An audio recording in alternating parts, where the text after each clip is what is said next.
Thanks for joining us. Walt here with the Schultz team at Canopy Mortgage. I've got my friend Kyle Fuller here with Factum, who's going to teach us all things money related. So really how to get rich, right? Yep. How to start thinking like a banker, Walt. And bankers are very rich. Yeah, no, I joke about being rich, but in all seriousness, really how to take control of our money.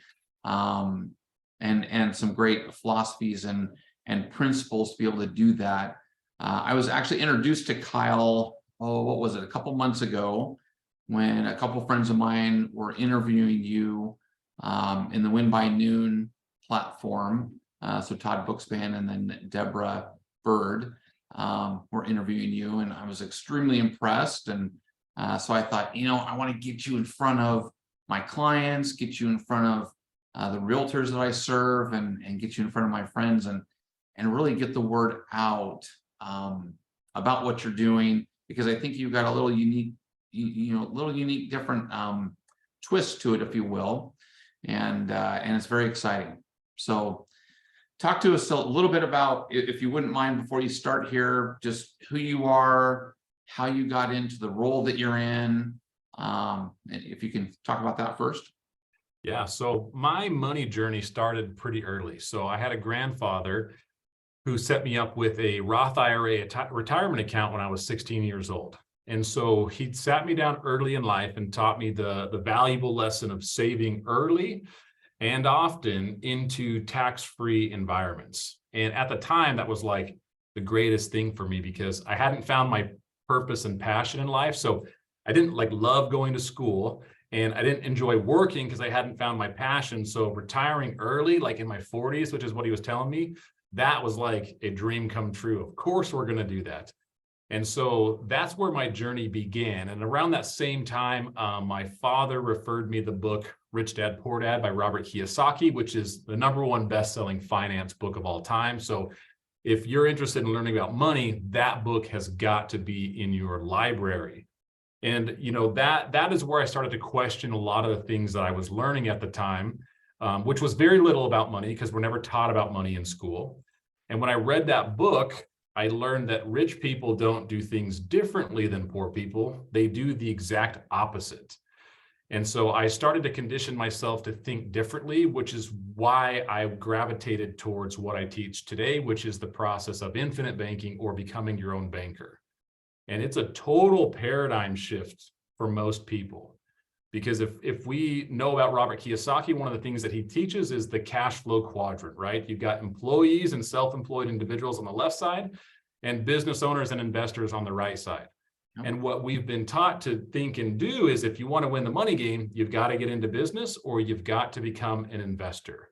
And that statement is 100% true. Not that you can't do well as an employee or self-employed, but there's advantages to the money game by moving into the right side of that quadrant. But the fascinating part, and what drew me into banking, is that no one talks to you about how to be a banker. And that is a major paradigm shift for most people. We can think like business owners. You and I are both business owners, Walt. We're both investors. We put our money to work. But the guys that are running the banking function in our lives are some of the wealthiest players in the money game. So why don't we stop for a second and look at what they're doing? Going back to Robert Kiyosaki's book, they are doing things exactly opposite that business owners and investors do with their money. And this is where I call it the paradigm shift. As soon as that shift happens and you see how banking influences every part of your life, you will never be able to look at money the same way again. Completely changes your paradigm. I love what you're saying on that. And actually, I just had kind of an aha moment myself. So I share with our clients all the time that really life is about monopoly. I mean, it is, you get a job, you go around the board, you got to build up your reserves, build up your money. You then purchase real estate, and then you purchase multiple real estate, and then you sell them and purchase bigger real estate, hotels and that. And you keep going around, and really that's it. And that's the concept that I thought of with Rich Dad, Poor Dad, to be able to illustrate it to our clients. And that just makes a lot of sense to me. and that. And so, however, I have been bankrupt multiple times in Monopoly. I have lost so many times in Monopoly just following the game of life, if you will. And but the one person that always has the money in Monopoly is the banker, isn't it? That's ultimately the player you want to be when you really step back and think about it, right? Because the bankers make all the rules with money. And most people don't realize they could be that person for their business, for their investment, or for their consumer life, right? We're all consumers. You don't have to have $20 million, a bank charter, 15 years of waiting, and all the connections in the world to go start your own bank. All you have to do is shift where you save your money and start saving in the same places that commercial banks save. And this was one of the pieces that really frustrated me when I first learned this. We get a lot of advice from banks. And, this is hence our slogan here at Factum is beat the banks, right? And we get a lot of advice from banks. Save money at our bank, in our checking account, in our savings account, in our CD.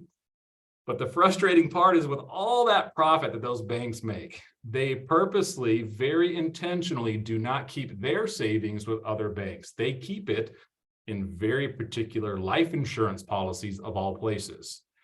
And so once I realized that, that's all I did. I just shifted where my wife and I were saving money into a much more superior savings environment.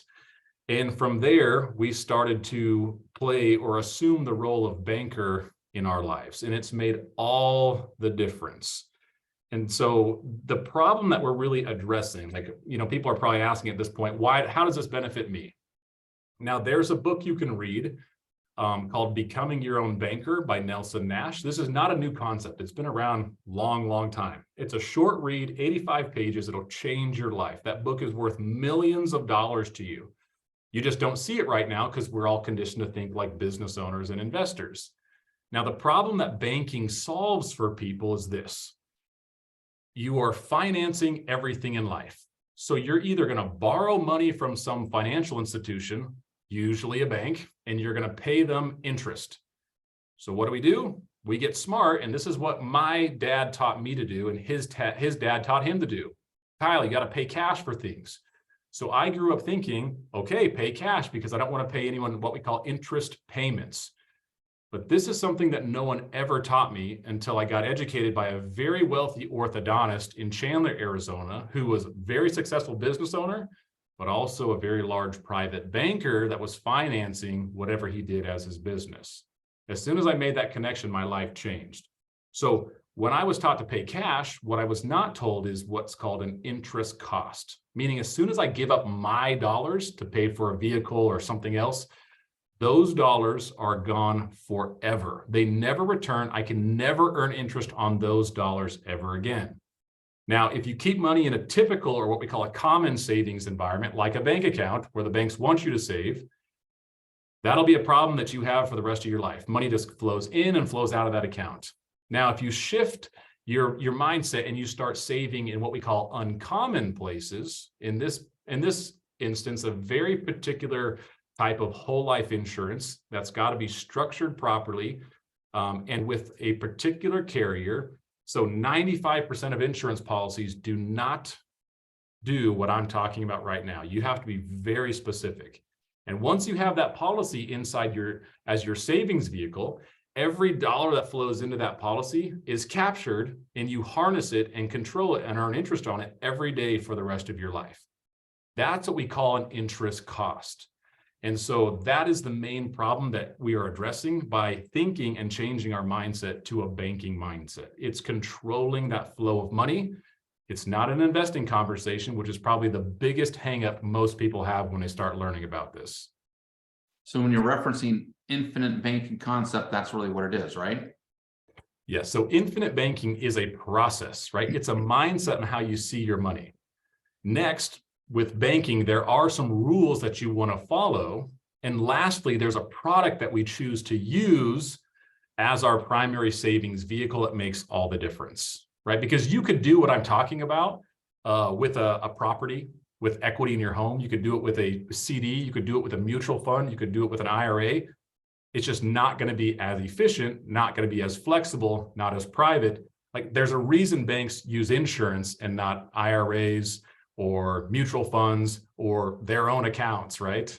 Yep. And so they get a certain amount of benefit by partnering up with an insurance carrier that's been around for 150 years, right? They are very good money managers, which is why the banks keep their savings with insurance companies, not other commercial banks. Yeah.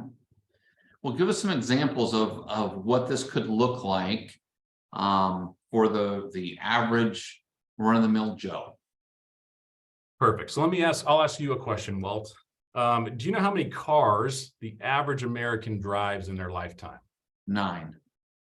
It's a pretty good guess. It's 13. We're right in that range, right? There's some people that probably it will be 9 because they probably treat their cars better than the people driving 13 of them, right? And then we know there's going to be individuals that go through 20 or 30 because they probably drive them like rental cars. So 13 is the average amount of vehicles an average person will drive in their lifetime. And an average individual will spend roughly $400,000 on those 13 vehicles over their lifetime. Wow. So you've been driving for a number of years, Walt. Are you saying I'm old? I'm just saying a number of years. You look, we're probably what, 3 or 5 years apart. Oh no, I'm almost over that hill, so it's all good. So Walt, you've been driving. Yep. Now, of those vehicles that you've been driving, how much money do you currently have from those vehicles, whether you paid cash or financed right now? Just the equity that's in the current vehicle you drive. So the answer is 0, except for the equity in the current vehicle. Now, that used to be my story as well.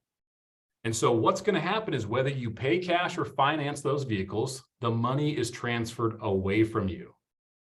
You see, this is something we never think about. This is just part of life. But the bankers see all of those cash payments or financing payments as cash flow for them, which is why they want to be your banker, right? And so if you drive 13 vehicles, $400,000 over your lifetime, you will have nothing to show for it except for the equity in your last vehicle currently. If you decide to start thinking like a banker, change your savings environment, and you run those same $400,000 through an insurance policy that I'm talking about, and then you purchase and pay for your vehicles the same way you're doing it right now, you would have about $1.5 million in your control in a tax-free environment at the end of your lifetime. Now, that is a substantial difference for the average American. Now, buying cars they're not an asset, right? They depreciate in value. So where it gets fun is where people can make this connection. And I'll make sure that you get some of our intro content. I call it our red pill page. There's some introduction videos on there that are going to reinforce this conversation we're having. And it's all educational. So I don't consider myself in sales. I'm an educator, which is why I never go into a close at any seminar I'm at. I never say, all right, you ready to get started? I want people to get educated. As soon as they see it, they will never be able to unsee it. And then they reach out to me and they say, I have to have this.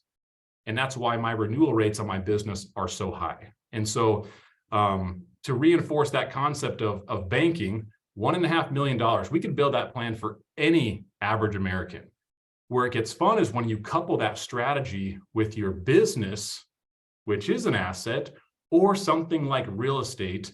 Now we're playing Monopoly, buying properties that appreciate in value, produce cash flow, but you're also the banker who owns a more efficient savings environment on the back end.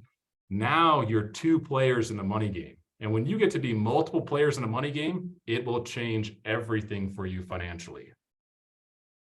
That's massive. So, I mean, you could do this with college funding, I'm assuming. You can do this with literally anything. I mean, anything that you would normally go and get a loan out for. Just anything. Is that correct? So the reason it's called infinite banking is because whatever you decide to pair this with, banking influences every part of our life.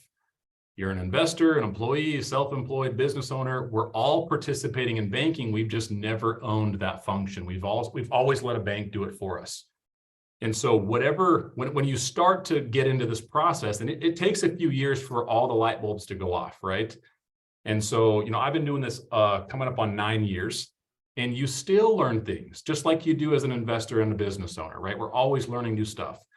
And so the longer you do it, the more you're going to like it, the more you learn, and you'll see it slightly different than I see it. You've got an expertise that I do not have. Yours might be real estate, or it might be your business. Whatever it is, I'm going to show you how to pair that unique ability that Walt has with the banking function. And once you're both players, you keep a lot more money in your control, right? So banking is just that. Banking is a conversation about controlling the money that's flowing through your life. Investing is the exact opposite conversation. Investing is we give up some money to go into a property or something with the expectation that we get more money back. When you own the banking function, the dollars that flow into there, you capture them, and they're yours forever inside a very private, tax-free account that'll be passed on to the next generation. And so we're really big about family stewardship, money education, multi-generational legacy. If those types of things are your language, that is such a huge part of our community. Yeah, I mean, a concept that I've had is, literally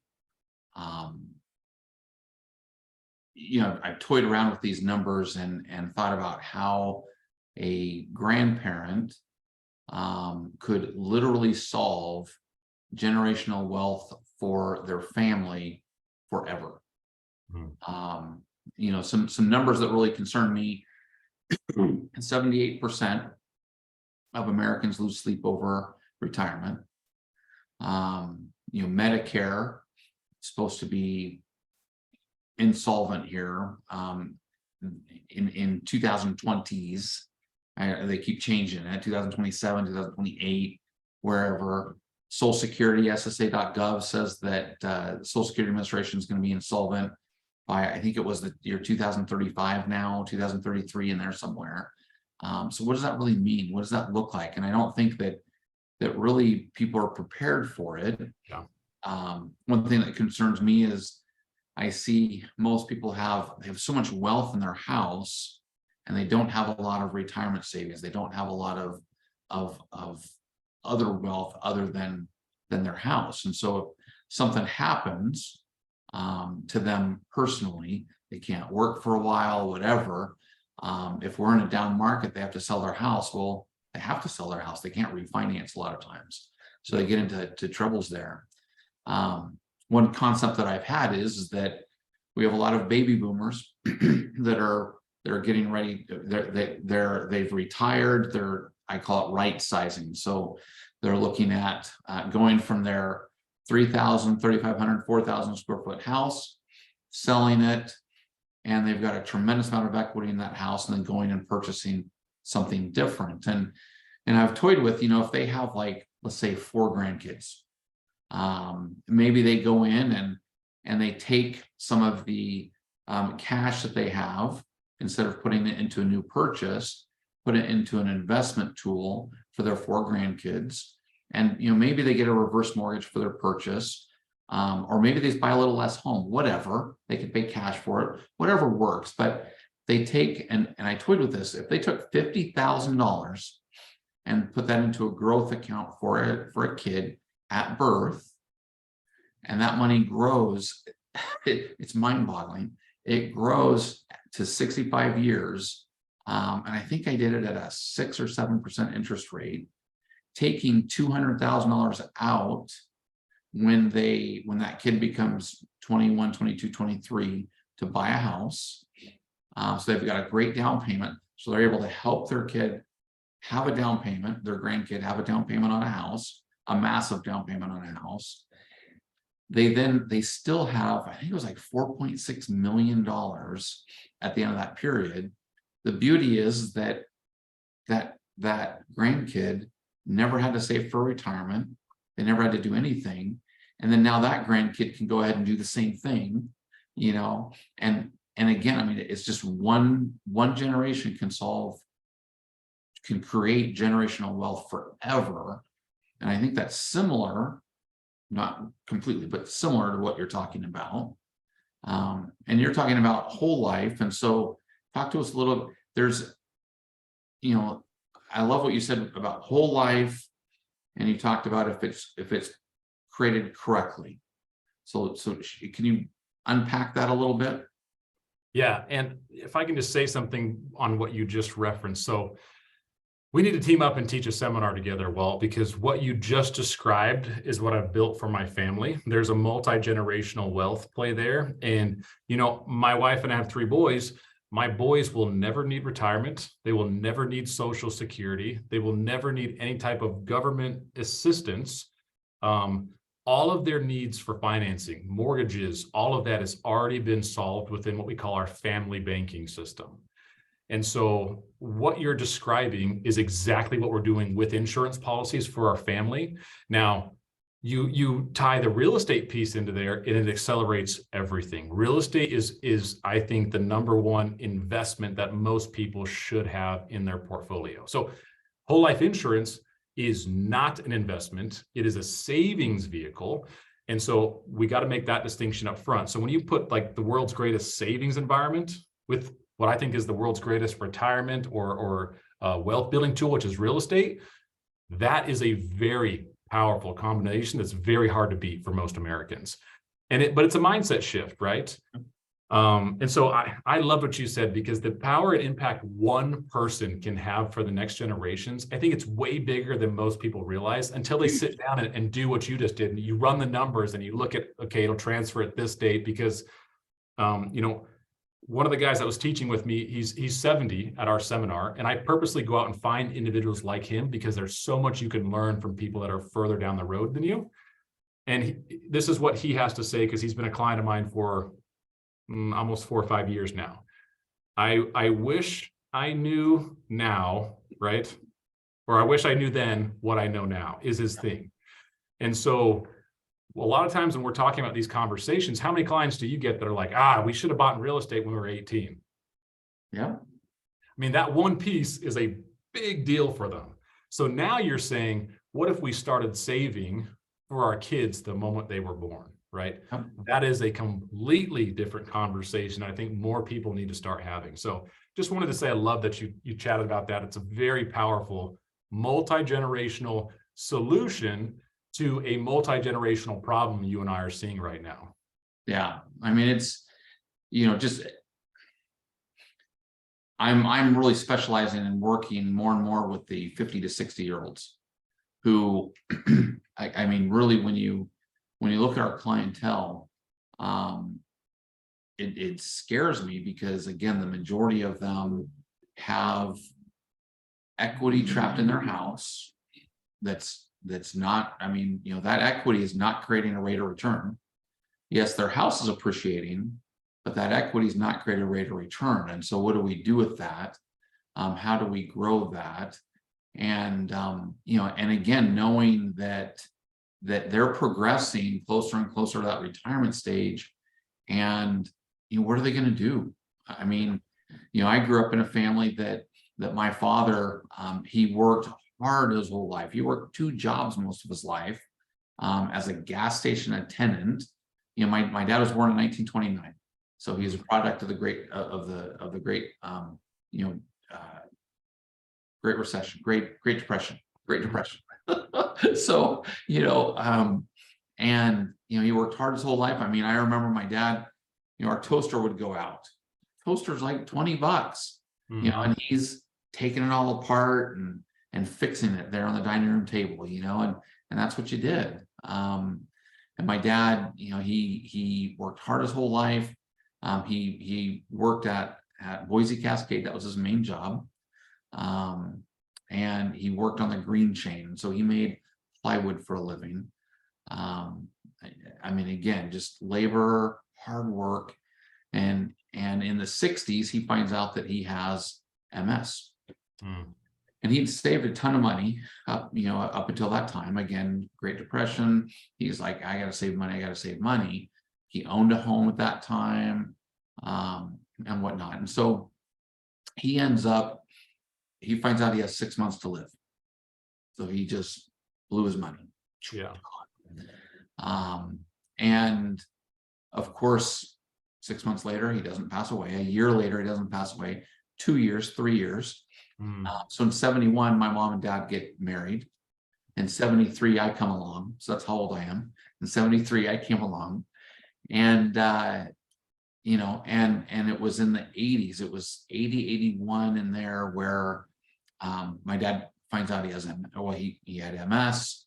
And so he has to medically retire. And, you know, and in the 60s, he was told he was going to die because of MS. And so Right. he's now in the 80s, 80, 81. Now, what happened in 80, 81? There was a massive recession going on at that time. Yep. So now my dad has to retire. He doesn't have any money coming in. And it takes a while to get Social Security disability. And so, you know, and we go from having decent income to having hardly any income. And the struggles that we had, it was tough. I mean, it was really, really tough. I learned work ethic during that time.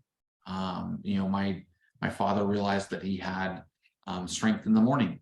And so to get exercise, but also to help bring some money in, we ended up getting a newspaper route that turned into 2 routes, that turned into 3 routes, that turned into 4 routes. You know, and we delivered newspapers in the morning, and you know, I would do that during the weekends, and my mom and dad would do it during the week. And you know, and again, I learned work ethic during that time.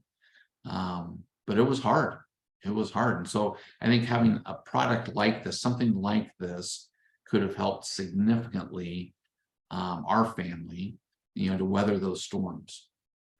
Absolutely. And, you know, I love that story. And, you know, as you're telling me that, I'm like, well, that's why you're passionate about education with other people, right? Like, you've lived through that, and just says a lot about you, Walt. And it's a great story. And so, yes, the products that we use are very niche. They're very particular. So when I say whole life insurance, man, red flags go up like crazy for people. Whoa, insurance.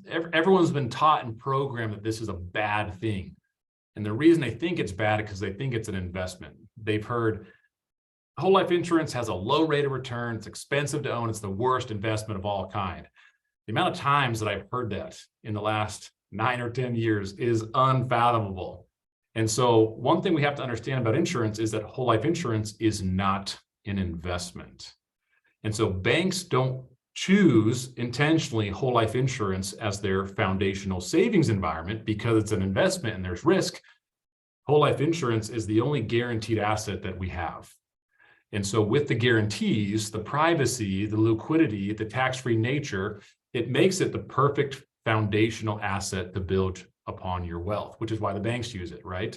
Not because it's an investment. And so when we're talking about whole life insurance, there's about 400 insurance companies in the US. You can use about 10 for the concept that I'm talking about right now. And of those 10, you have to have an agent like myself who knows how to design policies properly. I would say 95% of whole life insurance is not designed to do what we're talking about right now. Nothing wrong with it, right? If you have it for insurance, that's great. But if you want insurance as a banking tool, it's got to be with the right carrier. You have to have someone that knows what they're doing, that's going to design it properly based off what your goals are. And you need to have someone there to coach you on the mindset, because this isn't something you just like randomly stumble across and figure out and just implement really well. Like, there's a lot of things going on. It's a very simple process, but you need a coach and a mentor. Yep. That's awesome. You know, that's I'm glad that you covered that, because that's one thing I was just going to say. I mean, whole life insurance, I haven't heard great things about it. I've heard, in fact, a lot of negative things about it. I think that's also the same as a reverse mortgage. You know, I've heard a ton of negative things about a reverse mortgage, where a reverse mortgage can be really a financial planning tool when it's managed properly. So, you know, walk us through. I mean, why doesn't everybody do this? I mean, why is this so not really secretive, but why doesn't everybody know about this, and why isn't everybody doing this? Yeah, that's a question I've gotten so many times. And so we actually put it on a lot of our intro content when people are watching this, because there's very common questions people ask. Everyone always asks the same questions about this, and that's one of them. But the reality is, and the truth is, as soon as you understand what I'm teaching you, the banks are losing a cash flowing asset for the rest of their life. They do not want you to know what I teach, because as soon as Walt figures out how to be his own banker using the same environments the banks use, and then all your money for your family, your business can be financed and you're making the profits from it, not the bank, they lose customers. And so Wall Street also does not enjoy you and I are having this conversation right now, because it means less money for them in the markets and more money that's owned privately by you and I. And as simply as I can put it, that's why more people don't know about it. Now, if you go back like 100 years to about 1900, this used to be a very common place for Americans to save money. So what happened in the last 100 years to our country and our culture that shifted this? Because the wealthy elites, banks, giant corporations like GE, they all know this still. They still use this, but middle Americans are so out of tune to this conversation. To me, that's not a coincidence. There's clear paths that have happened in our country's history that took middle America this way, and the wealthy elites just kept doing their thing, right? And so we could have a whole nother discussion on that. Not that we want to go down that rabbit hole right now, but that is the reality of why most people don't know this. As soon as you know this, banks and Wall Street start losing money because you have more control of what needs to be yours. Yeah. You know, I heard two great quotes. So one is, those who get interest get it, and those that don't. You know, I love that quote. And the second one is really Albert Einstein, which is where he had said that compound interest is the eighth wonder of the world. And I think that's the biggest thing. You know, compound interest. As soon as we can get as much money as we can into an account to let that grow and double and triple and quadruple over time. You know, compound interest loves time. So, you know, in our investments love time. And so the sooner, the earlier we can start these things, like we're talking about in childhood, the better. But also it's not too late to start now. If you haven't started now, it's always a great time to start now.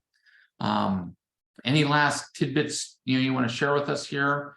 And then I'd like you to share with us really, how do we get more information on this? And what's the next step? Yeah, I have a link with some intro content that would be the first place I'd have everyone go, just because there's, I've spent years educating this to thousands of people, and I have my videos that are short. They're purposely short. In a particular order that you're going to want to watch that'll reinforce this conversation that you and I had today. So I'll give you that link, but they can always go to our website, factumfinancial.com. We've got a bunch of free educational courses. So the intro content that we're going to send out has a few videos on there. And then after that, I've got a full infinite banking course that has 40 videos. And I'll show you how I've used this for everything I've done in my life: vehicles, business, investing, taxes, policies on kids, policies on parents, anything you can think of, I've already done. So I've got the strategies on there that we have our clients go through so they get educated. And so there's lots of resources they can get, and they're all free, right? I want this information out there. You just have to go get educated, right? And so what I'd say is, this is such a paradigm shift for people.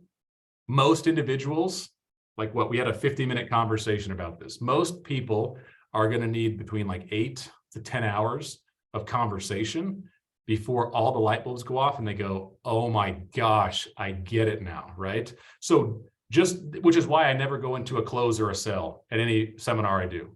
It's like, I'm just here to give you an idea, because great minds talk about ideas. And that's what we're talking about right here, is the idea of being a banker.